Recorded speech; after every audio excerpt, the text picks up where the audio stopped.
Tariq Melrose here, and if I had $1 for every time a public official dodged accountability today, I could fund better leadership myself.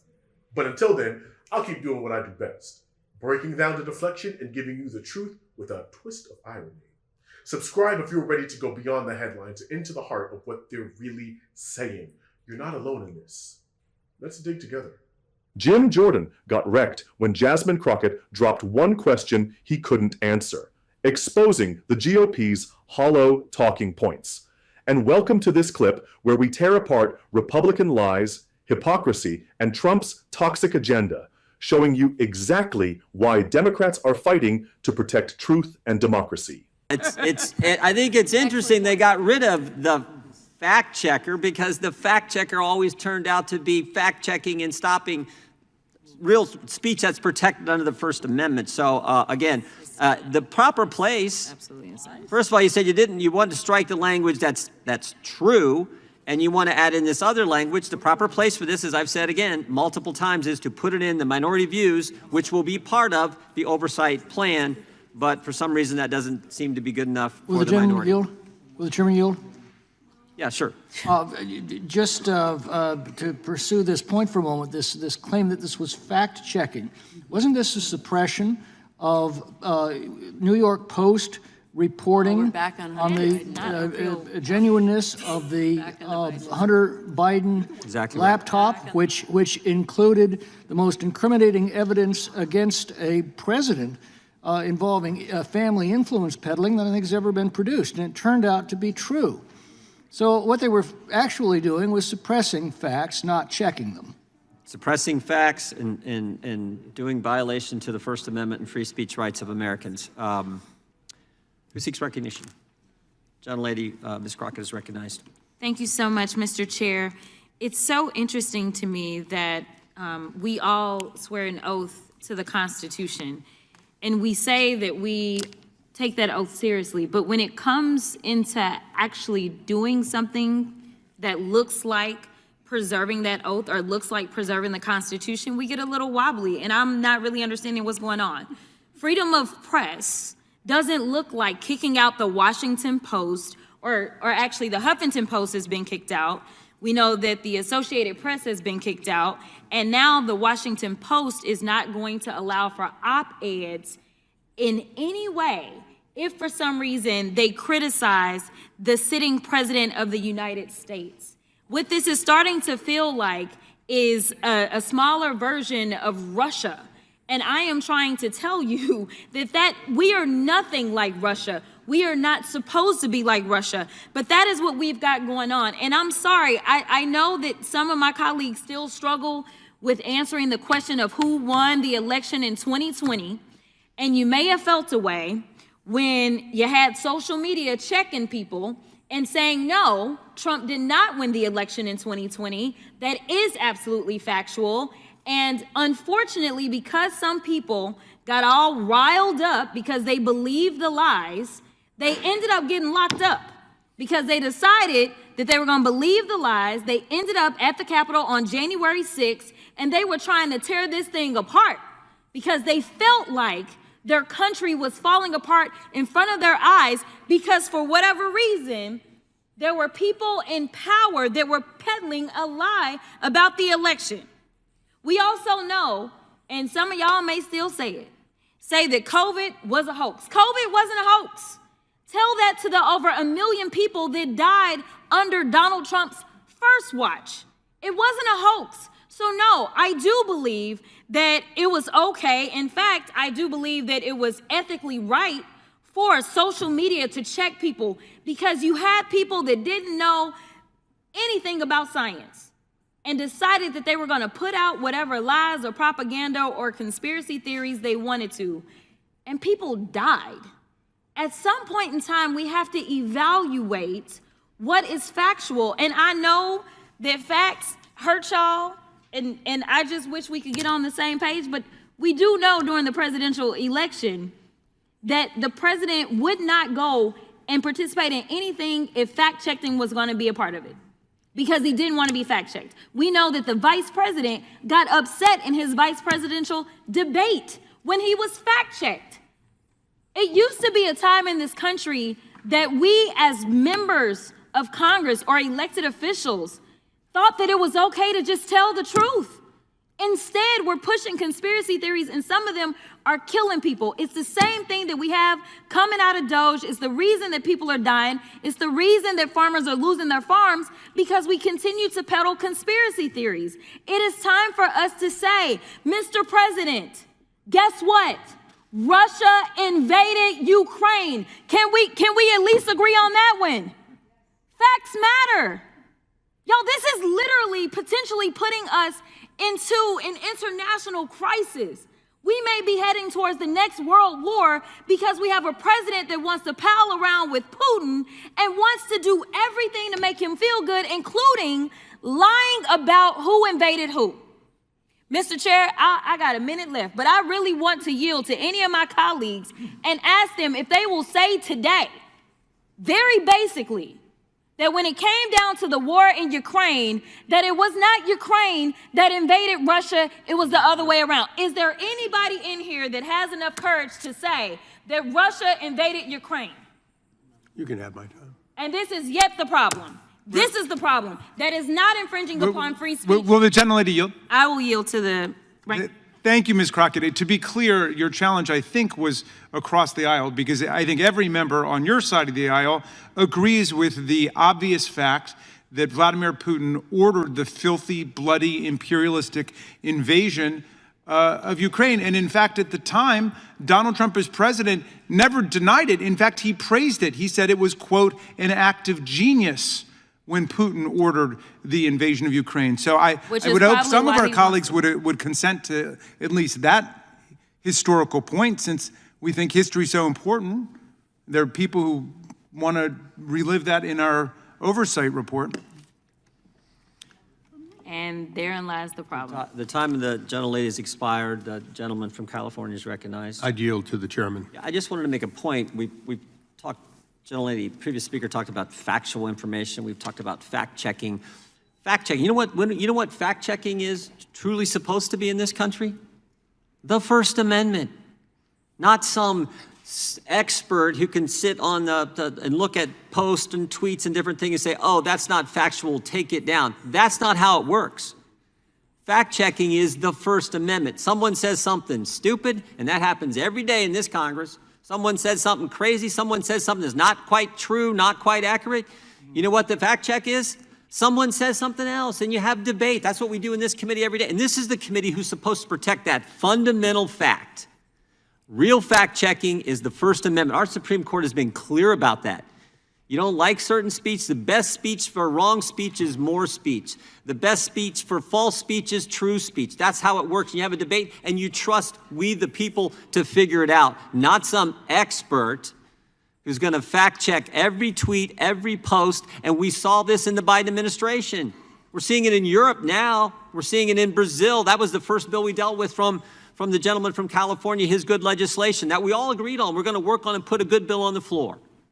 So that's the key. That's what and we know it happened because, again, we had the guy who runs one of the biggest companies in the world, most successful tech companies in the world, tell us it happened. We had on the third day of the Biden administration an email from the White House to Twitter saying, take down this tweet ASAP. The government telling a business to take down a tweet, and the tweet, ironically, was from RFK Jr., who was going to be running for president against the guy in the White House. So he was saying, take down the speech of my opponent. That's not how it's supposed to work in this country. That's what we're concerned about. That's why it's in our oversight plan. And if you want additional things to look at, again, put them in your viewpoints. We're happy to accept them. We'll take everything Mr. Raskin has said today, everything the gentlelady from Texas has said today. We'll take everything the Democrats said. You want to put all that in your plan? Put it in your plan. That's fine. That's how it works. But no, that's not good enough. That's not good enough. I yield back to the gentleman from California. I thank the gentleman. And back to the point of What you just saw was a textbook example of why Jim Jordan and his MAGA sidekicks crumble the moment they're faced with a straight, factual question. Jasmine Crockett didn't need to shout, didn't need to spin, didn't need to resort to the carnival barking that has become the GOP's only form of debate. She asked one clear, undeniable question, and Jim Jordan had nothing, not a shred of evidence, not a coherent rebuttal, not even the decency to admit the truth. And that's exactly why Republicans have been on a crusade to get rid of fact checkers. Because for them, facts are not just inconvenient, they are existential threats. Facts are kryptonite to a party built on conspiracy theories, revisionist history, and manufactured outrage. The minute there's someone in the room whose job is to call out a lie, suddenly they start crying about free speech. Let's unpack that for a second. Jordan and his crew want you to believe that fact-checking is somehow an attack on the First Amendment. That's absurd. The First Amendment protects your right to speak. It does not guarantee your right to lie without consequences. It does not give you a shield from being corrected when you spread false information that can and has gotten people killed. We know exactly what this is about. Control the narrative at all costs. Jordan and the GOP have learned that if they repeat a lie enough times without being challenged, a portion of the public will believe it. We've seen it with the stolen election hoax. We've seen it with the downplaying of COVID-19's death toll. We've seen it with their disgusting attempts to rewrite what happened on January 6th, and Crockett put her finger right on the core hypocrisy. They claim they're defending freedom, but what they're really defending is the freedom to lie, the freedom to manipulate, the freedom to keep their base in a constant state of fear and rage. Jordan tried to make this about China and government censorship, throwing around buzzwords meant to trigger his base. Let's be clear, the only resemblance to China here is the GOP's obsession with silencing dissent, purging truth tellers, and replacing independent oversight with loyalist propaganda. That's not anti-China, that's copying China's authoritarian playbook while pretending to wave the flag. And then came the Russia-Ukraine segment. The MAGA Republicans still can't bring themselves to state the most basic truth. Russia invaded Ukraine. Full stop. Instead, they dance around it, throw in what about scenarios, or straight up try to invert reality. Crockett challenged them head on. Is there anyone here competent enough to say that Russia pushed Ukraine? Silence. Because deep down, they know the truth. But in MAGA world, admitting reality is political suicide. And let's not forget Donald Trump's record here. While Russia was actively attacking Ukraine's sovereignty, Trump was busy praising Putin's genius and treating an act of war as some sort of savvy business deal. He froze military aid to Ukraine to extort them into helping his re-election campaign, an abuse of power so blatant it led to his first impeachment.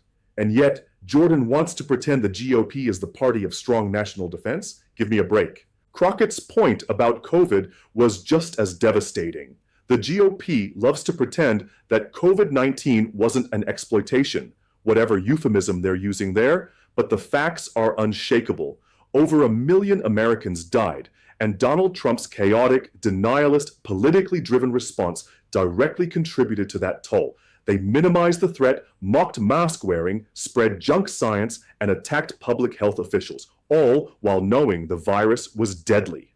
And here's the thing they don't want to admit. Social media platforms did the right thing when they moderated misinformation, because misinformation wasn't just an abstract problem, it was killing people. Every lie about miracle cures, or hoax numbers, or pandemics made it harder to get the virus under control, prolonged the suffering, and cost lives. Fact-checking those lies wasn't censorship, it was harm reduction. Jordan and company don't see it that way because their political power depends on being able to pump out unchecked misinformation. That's why they want to drag tech companies in front of Congress, threaten regulations, and smear them as anti-conservative whenever they enforce basic community guidelines. It's not about fairness. It's about forcing private companies to host Republican lies without pushback. And the bit about the South Korea Twitter RFK Jr. story is a perfect example of the GOP's bad faith cherry picking. They take a complicated issue, strip it of all context, and then present it as some grand conspiracy. In reality, the Biden administration has been clear. Combating foreign interference is a national security priority. But the GOP spins it into the government is targeting conservatives because it plays into their persecution complex. Let's also talk about the broader theme here, weaponizing victimhood. Jordan's entire act depends on painting himself, and by extension, the Republican Party, as under siege by elites, tech companies, the media, and Democrats. It's a performance designed to rally their base by making them feel like co-victims in a vast liberal plot. But the real victims are the American people who are left with a government where one major party has abandoned truth entirely. When Crockett pointed out that pushing after anything real has literally killed people, she wasn't exaggerating. From COVID to climate denial to election lies, the GOP's war on truth has tangible, deadly consequences. Restaurants closed because Republicans refused to take the pandemic seriously. Families were torn apart because conspiracy theories drove wedges over vaccines and masks. Police officers and civilians died on January 6th because the Stop the Steal lie metastasized into violence. And the most infuriating part, they're still doing it. Even now, they are laying the groundwork to undermine the next election. They are priming their followers to reject any result that doesn't favor them. They are vilifying fact-checkers, journalists, and academics to make sure there's no trusted source left standing when they unleash the next wave of lies. Crockett's calm, precise dismantling of Jordan's nonsense is exactly what we need more of in Congress. Democrats don't need to match the GOP's screaming matches or reality TV theatrics. They need to keep doing what she did here, expose the contradictions, force them to answer the basic questions, and make it crystal clear for the record when they can't. Because here's the thing, sunlight works. The reason Jordan flailed is because there's no way to square his rhetoric with the actual record. You can't defend cutting off fact-checkers while claiming to care about truth. You can't claim to be pro-freedom while defending a man who tried to overturn a democratic election. You can't claim to be pro-life while downplaying a pandemic that killed 1 million Americans. The GOP's house of cards only stands if no one dares to touch it. Crockett touched it, and Jordan couldn't keep it from collapsing in real time. What happened in that hearing wasn't just a bad day for Jim Jordan. It was a bad day for the entire Republican strategy of hiding behind bluster and avoiding accountability. Jasmine Crockett proved that when you strip away the talking points, what's left is empty. No evidence, no coherent defense.